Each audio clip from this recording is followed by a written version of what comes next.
সিডিতে গান করতাম, যখন আমরা অডিও টেপ রেকর্ডারে আসছি, আপনারা জানেন 2006 থেকে 2018। তো ওই সময়টা আর এখনকার মধ্যে অনেকটা পার্থক্য রয়েছে। পার্থক্যটা হচ্ছে ওই সময় আমরা অডিও ক্যাসেট দিয়ে নতুন কোনো সিঙ্গার যখন আমরা আসতাম, তখন কোনো ট্যালেন্ট ছিল না।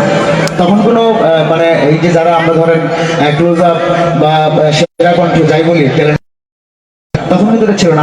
এখন হচ্ছে সিডিও নেই, ডিভিডিও নেই, টেপ রেকর্ডারও নেই। তো কোম্পানি তো সিডি করে এটা ঘরে বসায় রাখবে না। সো যুগের পরিবর্তন, আমাদেরকেও পরিবর্তন হতে হবে। এখন ইউটিউবের মাধ্যম, তো এই গানগুলো সবগুলো গান ইউটিউবে আসছে এবং সবগুলো গান 1 মিলিয়ন এবং 2 মিলিয়ন, 3 মিলিয়ন, 4 মিলিয়ন ক্রস করেছে এই নতুন গানগুলো। তো আপনাদের কাছে আবারও কৃতজ্ঞতা স্বীকার করছি। আমি এখন যে গানটি করছি, আমি অবশ্যই যারা আপনারা শুনেছেন ভালো লাগবে হয়তো।